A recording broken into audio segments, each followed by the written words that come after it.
मेरे हिंदी के प्रतियोगी अभ्यर्थियों, हिंदी वाग्धारा चैनल में आज आपका पुनः स्वागत है। इस उम्मीद और अपेक्षा से कि आप अपनी तैयारी पूरी शिद्दत से कर रहे होंगे और ये प्रयास कर रहे होंगे कि हिंदी में आपकी सुदृढ़ता दिख रही है। आज आइए अगली श्रृंखला के प्रश्नों की चर्चा पर चर्चा हम लोग करते हैं। आज हमारी श्रृंखला का पहला प्रश्न है। प्रश्न नंबर 1, हिंदी साहित्याकाश का सूर्य कहा गया है? ए सूरदास, बी तुलसीदास, सी कबीरदास, डी रैदास। तो हिंदी साहित्याकाश का सूर्य कहा गया है, हम जानते हैं सूरदास को, इसलिए विकल्प ही हमारा सही हो जाएगा, सूरदास। प्रश्न नंबर 2, आदिकाल को वीरगाथा काल किसने कहा? ए रामचंद्र शुक्ल, बी हजारी प्रसाद द्विवेदी, सी मिश्र बंधु, डी कोई नहीं। तो आदिकाल को वीरगाथा काल रामचंद्र शुक्ल जी ने कहा और हिंदी साहित्य के इतिहास का लेखन का कार्य भी इन्होंने किया, इसलिए विकल्प भी हमारा सही हो जाएगा, रामचंद्र शुक्ल। प्रश्न नंबर 3, मिश्र बंधुओं ने मिश्र बंधु विनोद में लगभग कितने कवियों का उल्लेख किया है? ए 3000, बी 4000, सी 500, डी 6000। तो हम जानते हैं मिश्र बंधु विनोद में मिश्र बंधुओं ने 4000 कवियों का उल्लेख किया है, इसलिए विकल्प भी हमारा सही हो जाएगा। प्रश्न नंबर 4, हिंदी किस भाषा का शब्द है? ए फारसी, बी अरबी, सी उर्दू, डी अंग्रेजी। तो हिंदी हम जानते हैं फारसी भाषा का शब्द है, इसलिए विकल्प भी हमारा सही हो जाएगा, फारसी। प्रश्न नंबर 5, उर्दू किस भाषा का शब्द है? ए तुर्की, बी अरबी, सी फारसी, डी उर्दू। तो उर्दू स्वयं तुर्की भाषा का शब्द है, इसलिए विकल्प ए सही हो जाएगा। प्रश्न नंबर 6, अंग्रेजी किस भाषा का शब्द है? ए फ्रेंच, बी अंग्रेजी, सी उर्दू, डी फारसी। तो अंग्रेजी भी फ्रेंच भाषा का शब्द है, इसलिए विकल्प ए हमारा सही हो जाएगा। प्रश्न नंबर 7, किसी भी वर्ग का तृतीय, चतुर्थ और पंचम वर्ण तथा या व रा ला हा वर्ण आते हैं? ए अल्पप्राण, बी महाप्राण, सी घोष, डी अघोष। अल्पप्राण में हम जानते हैं किसी भी वर्ग का पहला, तीसरा, पांचवा प्लस अंतस्थ प्लस स्वर आते हैं। महाप्राण में किसी भी वर्ग का दूसरा, चौथा प्लस ऊष्म वर्ण आते हैं। सी घोष या सघोष, किसी भी वर्ग का तीसरा, चौथा, पांचवा प्लस या रा ला वा हा आते हैं इसमें, इसलिए घोष सही हो जाएगा। सभी स्वर भी इसी में आते हैं। अघोष में किसी वर्ग का पहला और दूसरा प्लस तीनों सा आते हैं। प्रश्न नंबर 8, अर्ध विवृत स्वर हैं?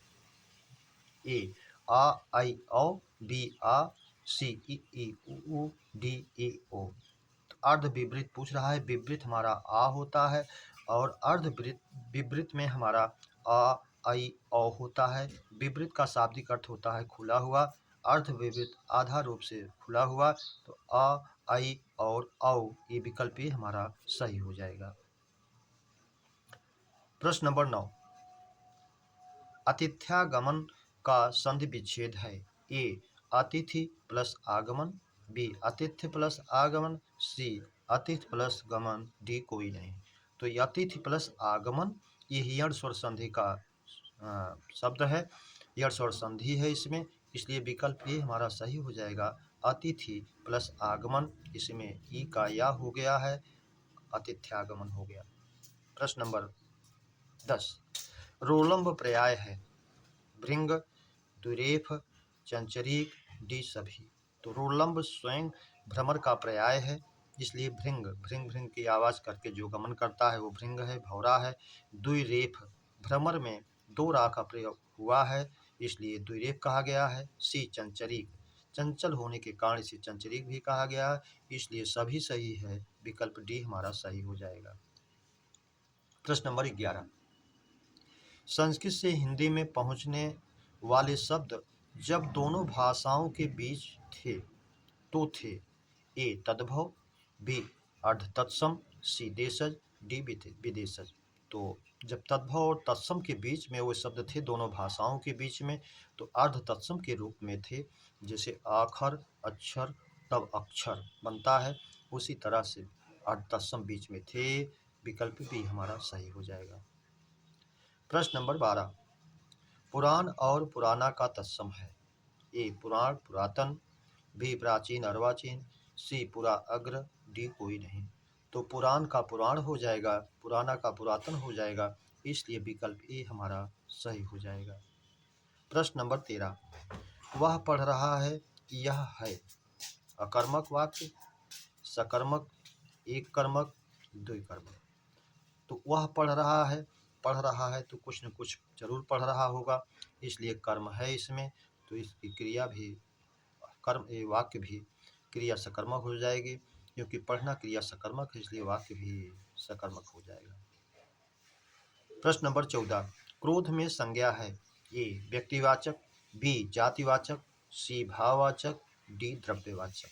तो क्रोध में क्रुद्ध होने का भाव है, तो गुण धर्म दोष शील स्वभाव अवस्था जिसमें दर्शाया जाता है उसमें भाववाचक संज्ञा होती है।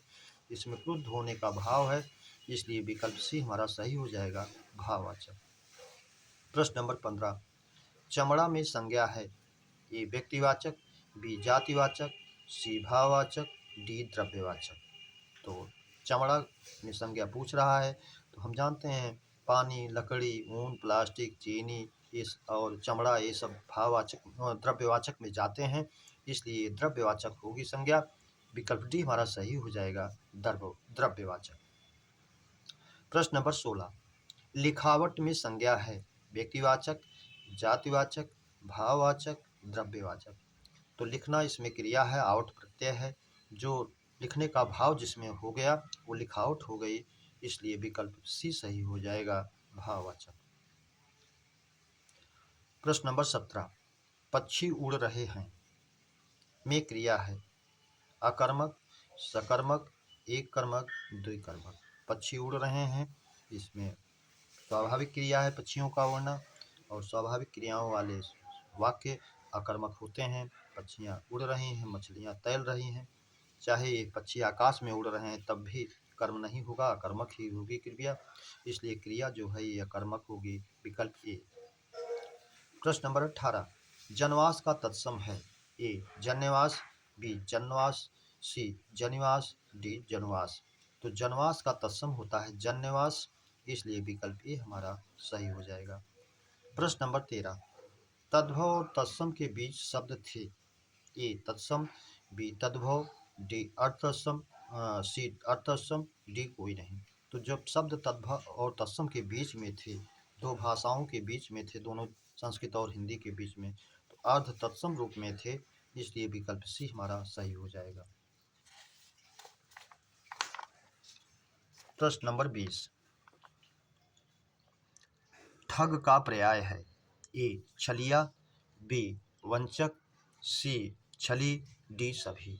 तो ठग माने धूर्त होता है, वंचक होता है, इसलिए ठग का पर्याय छलिया, वंचक, छली सभी हो जाएगा, विकल्प डी हमारा सही हो जाएगा। प्रतारक भी होता तो भी इसी का होता। प्रश्न नंबर 21, लखनऊ का हर 10वां प्रतियोगी सफल होता है में विशेषण है। गुणवाचक, क्रमवाचक, आवृत्तिवाचक, प्रतीकवाचक। तो ये 10वां, पहला, दूसरा, चौथा, 5वां, 7वां, 10वां इस तरह से कहता है, तो ये हमारी संख्यावाचक का एक भेद है, क्रमवाचक संख्या विशेषण।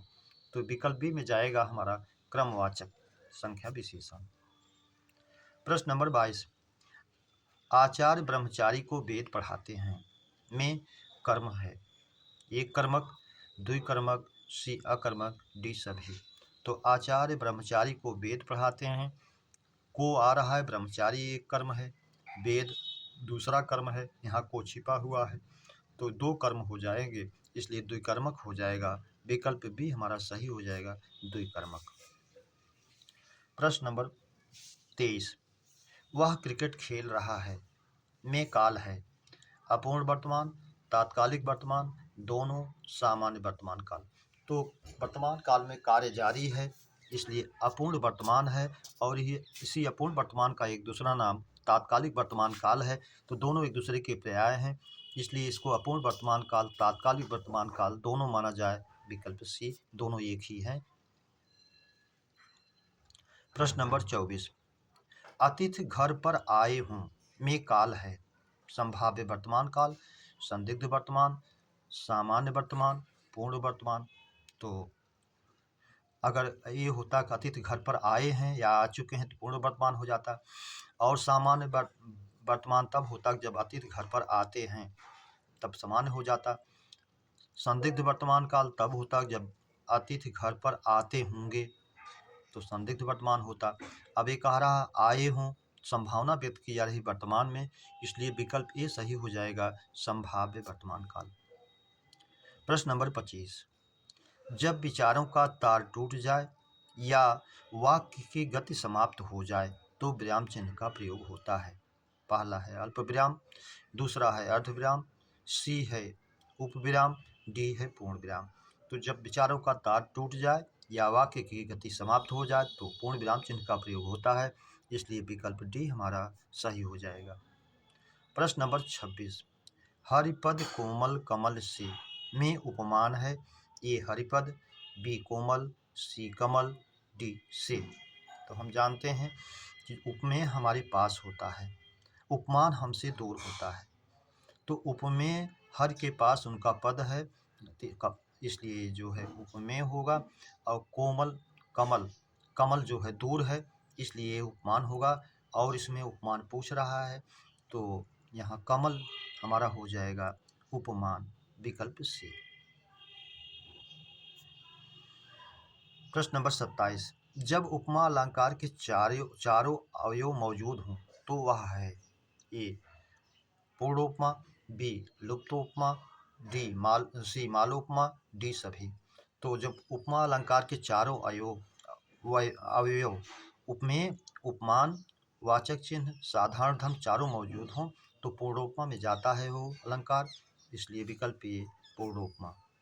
प्रश्न नंबर 28, मात्रिक छंद के भेद हैं। ए 3, बी 4, सी 5, डी 6। तो मात्रिक छंद के हम जानते हैं 3 भेद होते हैं, सममात्रिक, अर्ध सममात्रिक, विषम मात्रिक। तो इस तरह से 3 भेद हो जाते हैं, विकल्प ए हमारा सही हो जाएगा। प्रश्न नंबर 29, शुद्ध वर्तनी है। ए ज्योत्सना, बी पूजनीय, सी पूज्य, डी गृहिणी। तो गृहिणी अशुद्ध है, अगर ये गृहिणी होता तो शुद्ध होता। पूज्य शुद्ध है, पूजनीय अगर पूजनीय होता तो ये भी शुद्ध होता। ज्योत्सना अगर ये तंतिसा आधा होता शुद्ध व्यंजन के रूप में तो ये भी सही होता, इसलिए ये भी अशुद्ध है। प्रश्न नंबर 30, सफेद कमल वाक्यांश का एक शब्द है। ए पुंडरीक, बी कोकनद, सी इंदिवर, डी जलज। तो जलज सब प्रकार के कमल को जलज कहते हैं। इंदिवर नीले या श्यामल कमल को इंदिवर कहते हैं। बी कोकनद लाल कमल को कोगनद कहते हैं। ए पुंडरीक सफेद कमल को पुंडरीक कहते हैं, इसलिए विकल्प ये सही हो जाएगा, पुंडरीक। प्रश्न नंबर 31, लाजवाब में ला उपसर्ग किस भाषा का है। ए उर्दू, बी हिंदी, सी संस्कृत, डी किसी का नहीं। तो ला जो है अरबी फारसी का है, उर्दू का है, इसलिए जो है ये विकल्प ये सही हो जाएगा, लाजवाब, जिसका कोई जवाब नहीं। प्रश्न नंबर 32, छ किन व्यंजन वर्णों का संयुक्त रूप है।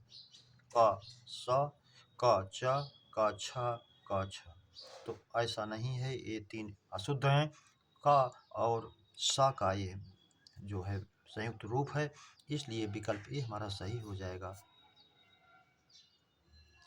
प्रश्न नंबर 33, भाषा की सार्थक लघुत्तम इकाई है।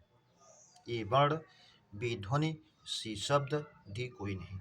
तो भाषा की सार्थक लघुत्तम सबसे छोटी इकाई जो होती है वो शब्द होती है, इसलिए विकल्प सी हमारा सही हो जाएगा। अगर भाषा की पूर्णतम इकाई पूछे तो वाक्य हो जाता है, और भाषा की लघुत्तम इकाई पूछे तो वर्ण हो जाता है, और भाषा की लघुत्तम मौखिक इकाई पूछे तो ध्वनि हो जाता है। प्रश्न नंबर 34, जब एक ध्वनि 2 व्यंजनों से संयुक्त होती है तो वह हो जाती है। यानी 2 व्यंजनों के बीच में एक ध्वनि संयुक्त हो जाती है, मिल जाती है उसी में, तो उसको संपृक्त कहते हैं। जैसे संबल कहते हैं, कंबल कहते हैं, इसलिए विकल्प बी हमारा सही हो जाएगा, संपृक्त। प्रश्न नंबर 35, रूढ़ शब्द का अपर नाम है। ए मूल शब्द, बी घोष, सी अघोष, डी कोई नहीं। तो रूढ़ शब्द हमारे मूल शब्द होते हैं, उनको हम तोड़ नहीं सकते हैं, इसीलिए उनको मूल शब्द कहते हैं।